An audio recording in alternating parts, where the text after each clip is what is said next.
Assalamualaikum semuanya.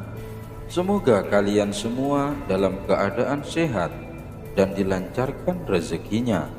Amin ya rabbal alamin.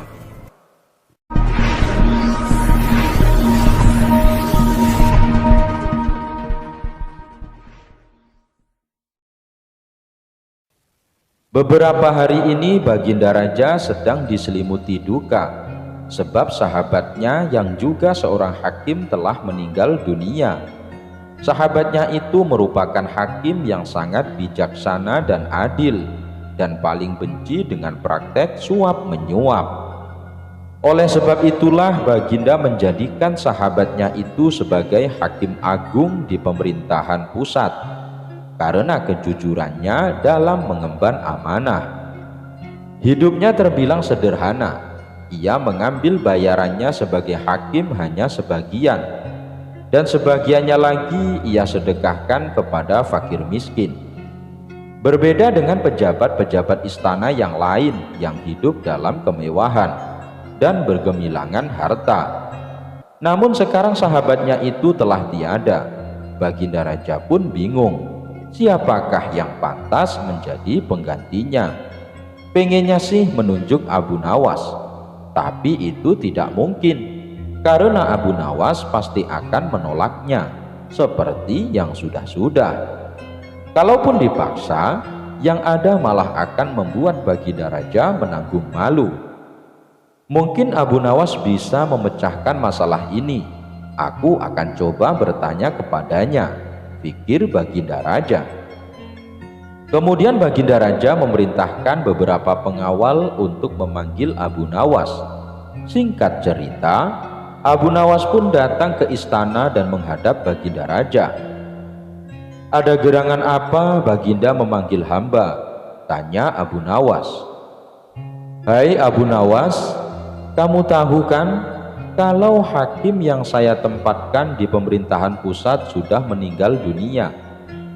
Saya bingung Abu Nawas, siapakah yang pantas menggantikan posisinya? Aku menginginkan orang yang jujur dan anti suap seperti dirinya. Apakah kamu punya solusinya? Aku tahu kamu tak mungkin mau menjadi pejabat istana, dan aku tak akan memaksamu. Tapi setidaknya bantulah saya untuk menemukan orang yang pantas menjadi penggantinya," perintah Baginda Raja. Sejenak Abu Nawas terdiam. Ia merasakan kegelisahan yang sedang dialami rajanya itu. Suasana pun menjadi hening seketika. "Baiklah Baginda, beri saya waktu seminggu, nanti akan saya kabari," kata Abu Nawas memecahkan keheningan. Abu Nawas lalu mohon diri kepada Baginda Raja untuk pulang ke rumahnya. Keesokan harinya, dengan mengendarai keledai, Abu Nawas berkeliling kampung berjalan ke sana kemari hingga sampailah ia di tepian sungai. Di situ Abu Nawas melihat ada gembala yang sedang memberi minum induk sapi dan anaknya. Muncullah ide cemerlang di benak Abu Nawas. Ia pun segera menghampiri anak sapi yang masih kecil itu. Entah bagaimana caranya, tiba-tiba anak sapi tersebut berjalan meninggalkan induknya dan mengikuti Abu Nawas yang sedang menaiki keledainya. Melihat hal itu, si pengembala mencoba menghalau anak sapinya supaya kembali pada induknya. Namun ajaib, anak sapi tersebut tak bergeming. Ia tetap berjalan mengikuti keledainya Abu Nawas. Karena kesal, si pengembala pun menyeret dan memukul anak sapi agar mau ikut dengannya. "Hai pengembala, biarkan anak sapi itu ikut denganku," hardik Abu Nawas. "Tapi anak sapi itu milikku Tuan," jawab si pengembala.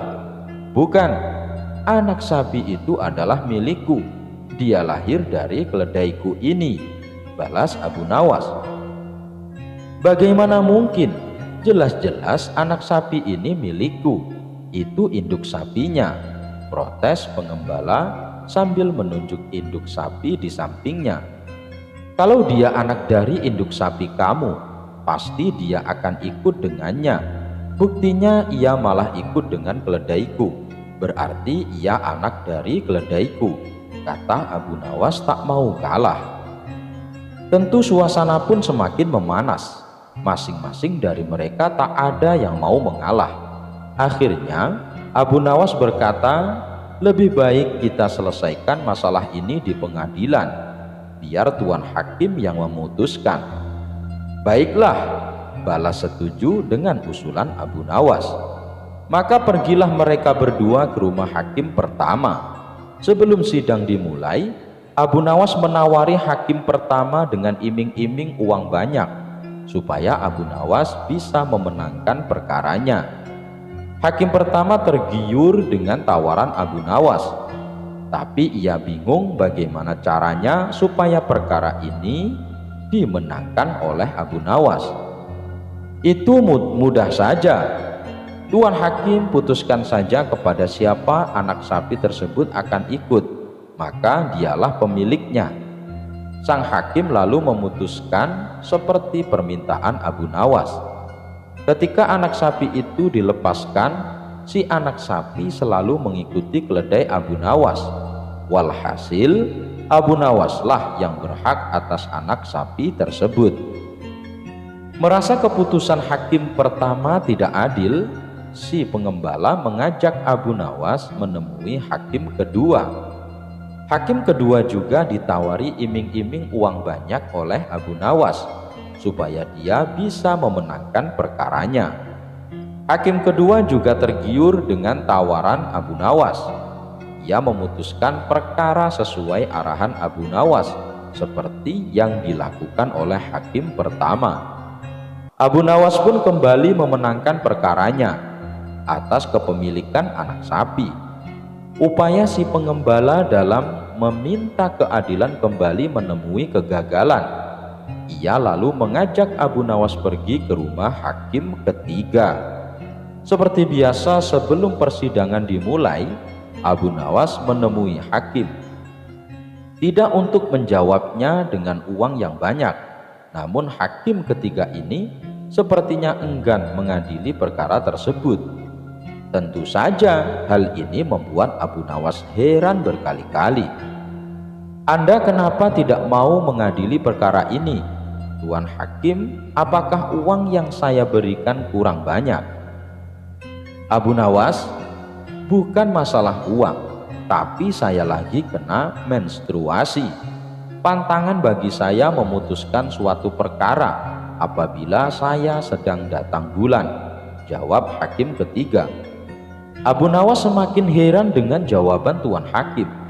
Abu Nawas lantas berkata, Tuan Hakim kan laki-laki, mana mungkin bisa menstruasi? Itu hal yang sangat mustahil.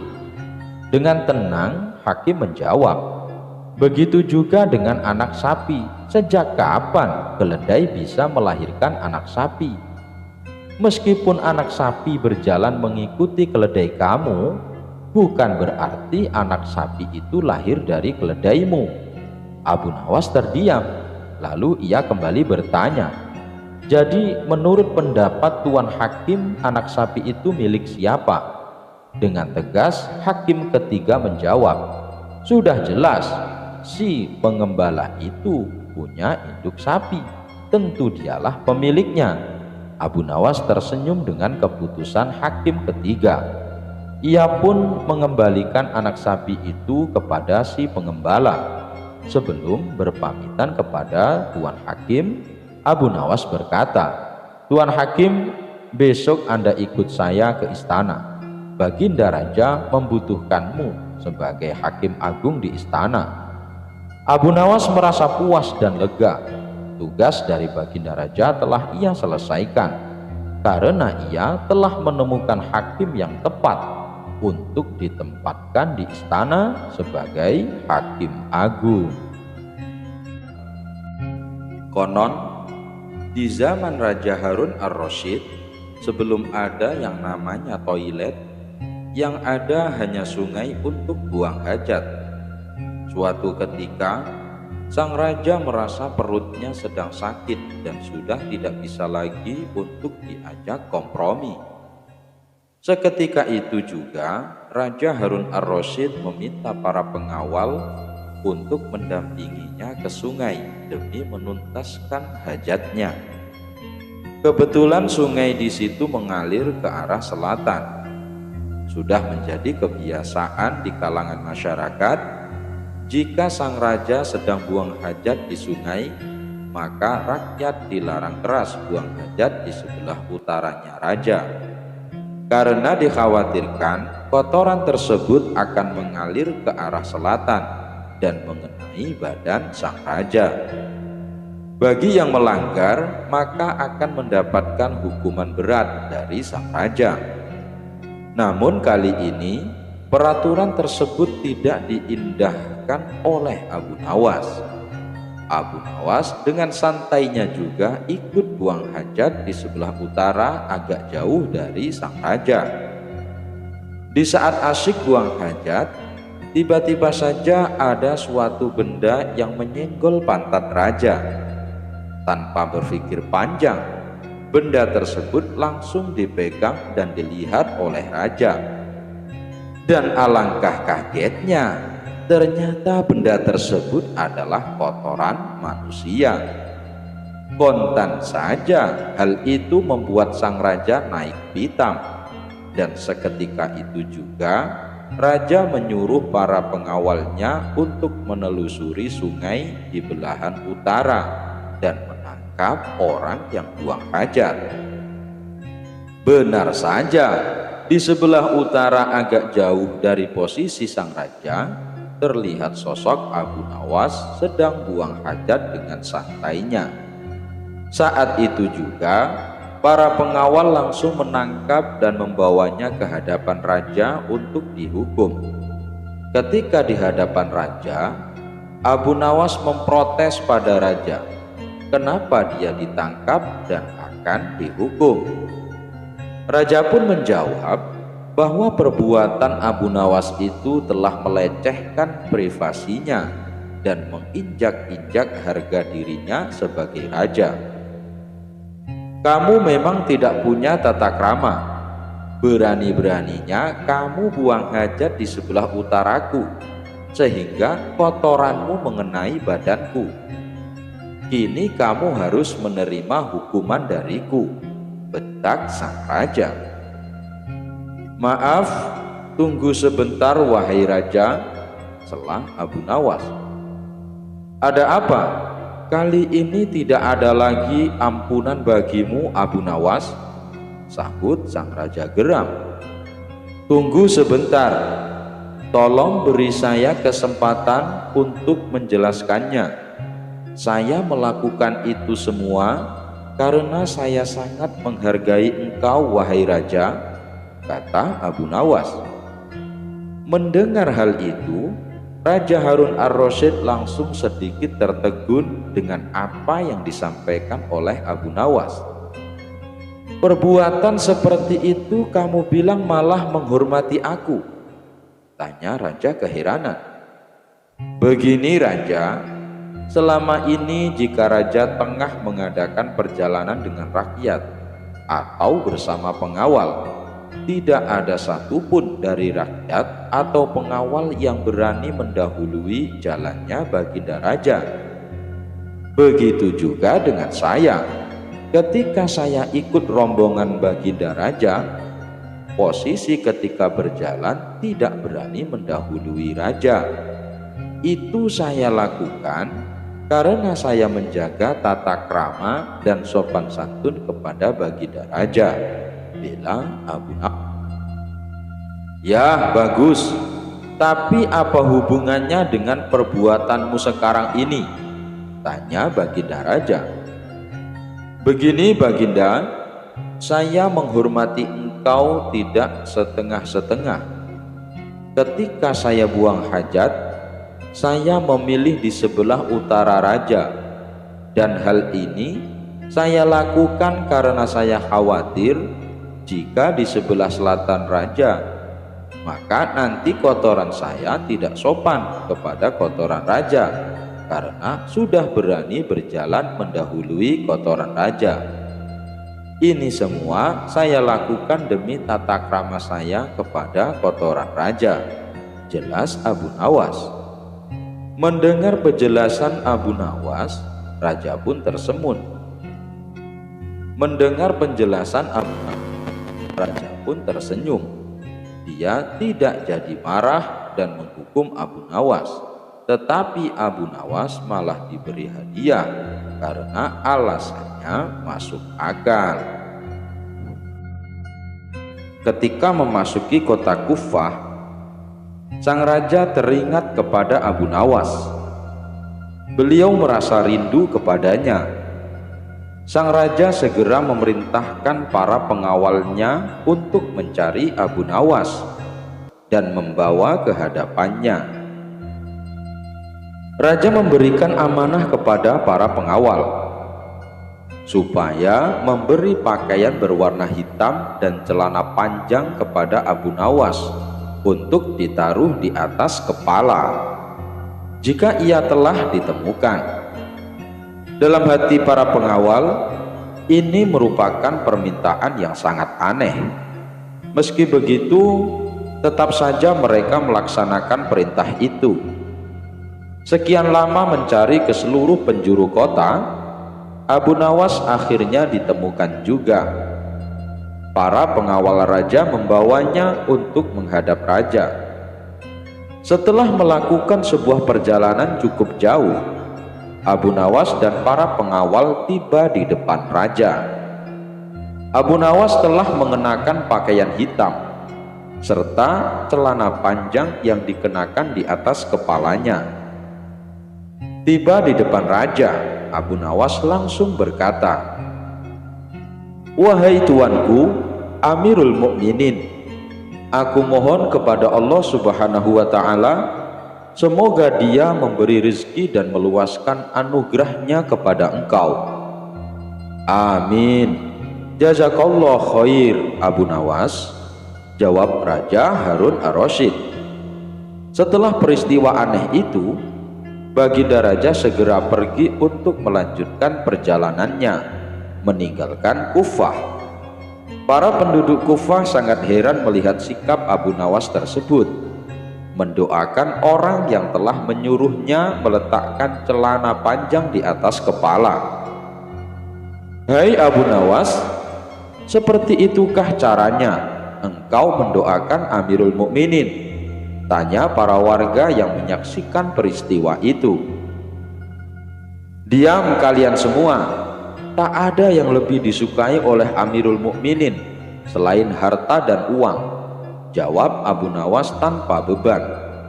Abu Nawas pun berlalu dari tempat itu.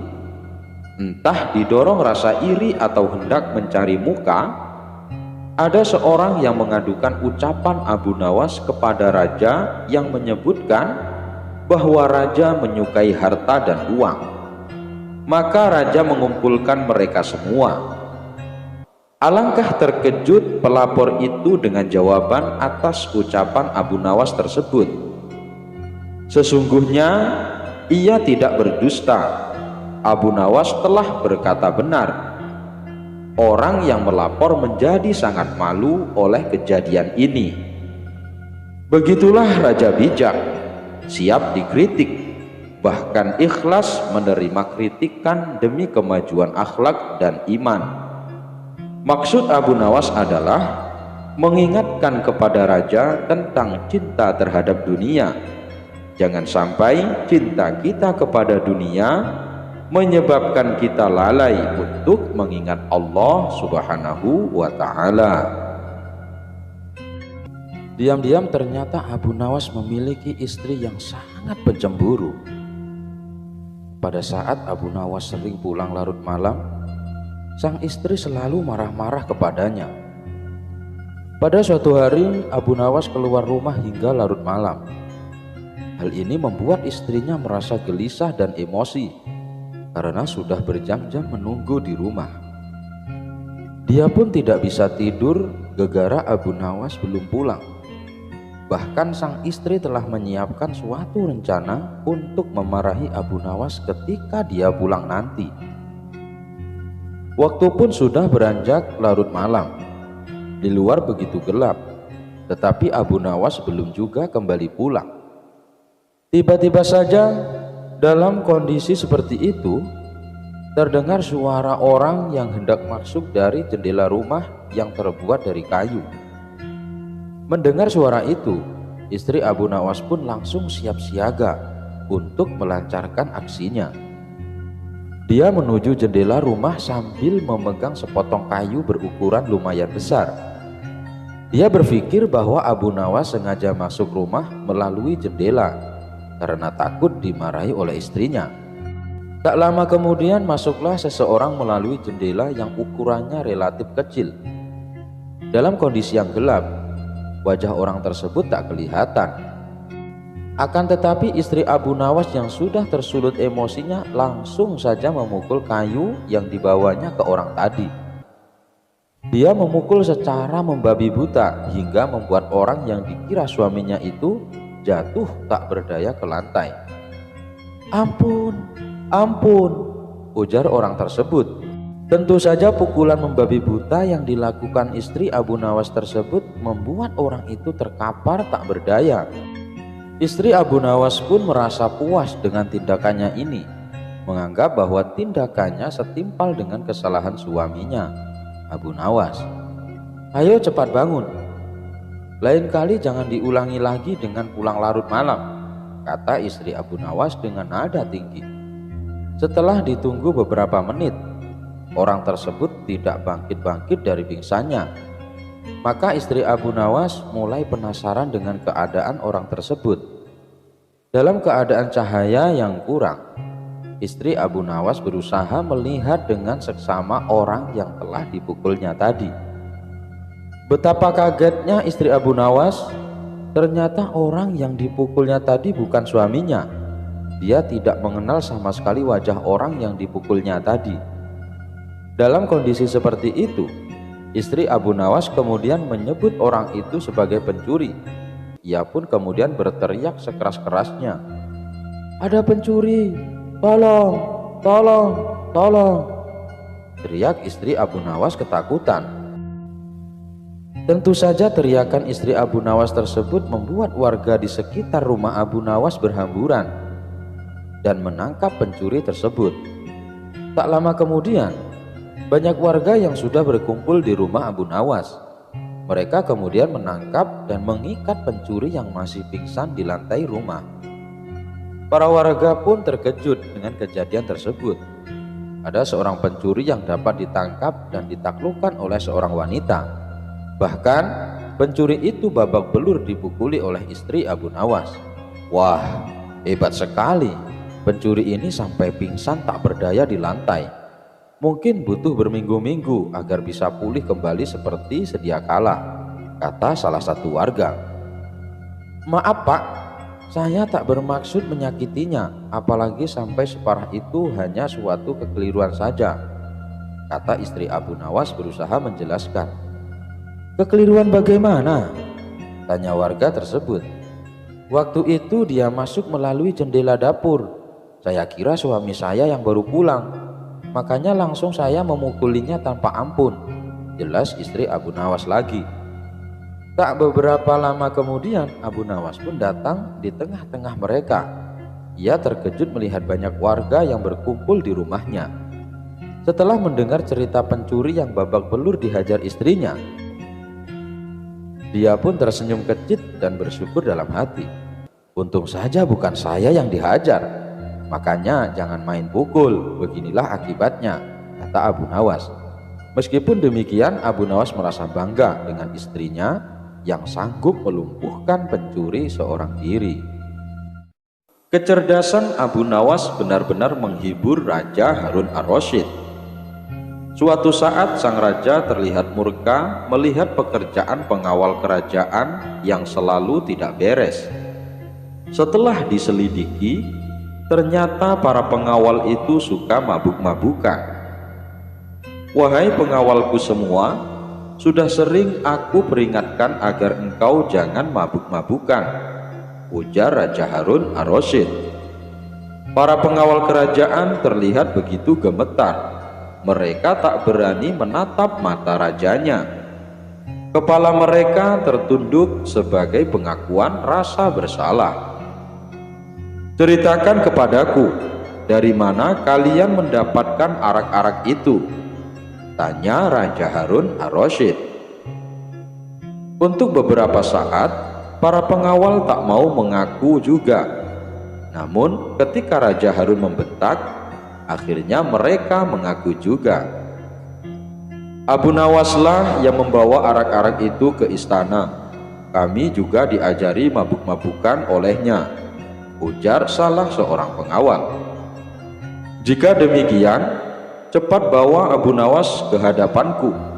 Kalau tidak, kalian semua harus menerima hukuman dariku, ujar Raja Harun ar-Rasyid. Keesokan harinya berangkatlah beberapa pengawal kerajaan ke rumah Abu Nawas.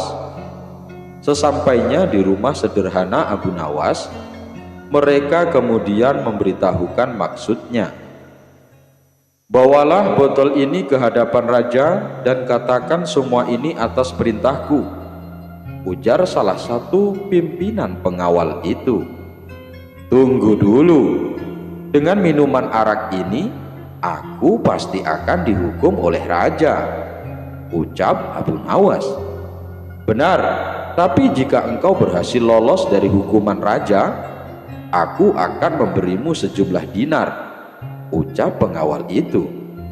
Lalu, apa keuntunganmu dengan memberiku sejumlah dinar? Tanya Abu Nawas. Jika engkau lolos dari hukuman raja, maka kami semua juga akan lolos. Gunakanlah kecerdasanmu untuk mengelabui raja, jawab pengawal itu. Akhirnya Abu Nawas bersedia menerima tugas itu dan memegang sebotol arak berwarna merah. Ia menemui Raja Harun ar-Rasyid. Wahai Abu Nawas, apa yang engkau pegang itu? Tanya Raja Harun ar-Rasyid. Dengan gugup Abu Nawas menjawab, ini susu Baginda, rasanya enak sekali, jawab Abu Nawas seenaknya. Bagaimana mungkin air susu berwarna merah? Biasanya susu kan berwarna putih bersih, ucap Raja Harun ar-Rasyid keheranan sambil mengambil botol yang dipegang Abu Nawas. Betul Baginda, semua air susu ini berwarna putih bersih. Saat melihat Baginda yang gagah rupawan, ia tersipu-sipu malu dan menjadi merah merona, jawab Abu Nawas yang mencoba mengambil hati Raja Harun ar-Rasyid dengan menyebutnya seorang rupawan. Mendengar jawaban Abu Nawas, Baginda pun tertawa dan meninggalkannya sambil geleng-geleng kepala. Raja Harun ar-Rasyid sebenarnya tahu bahwa yang di dalam botol itu adalah arak. Namun karena penyampaian Abu Nawas yang membanggakan hati, ia tidak memberikan hukuman kepada Abu Nawas. Baiklah, untuk kalian semua aku maafkan, akan tetapi jika kalian ulangi lagi, maka hukumannya akan berlipat ganda, titah Raja Harun ar-Rasyid.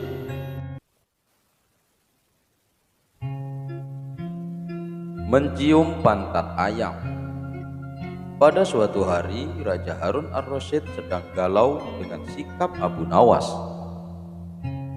Beberapa kali Abu Nawas telah membuatnya malu di depan para pejabat kerajaan. Berlatar belakang dendam inilah akhirnya raja hendak membuat jebakan terhadap Abu Nawas.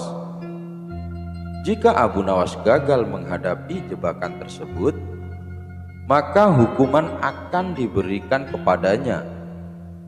Maka dipanggillah Abu Nawas untuk menghadap Raja Harun ar-Rasyid. Setelah melewati beberapa prosedur, sampai juga Abu Nawas di istana kerajaan.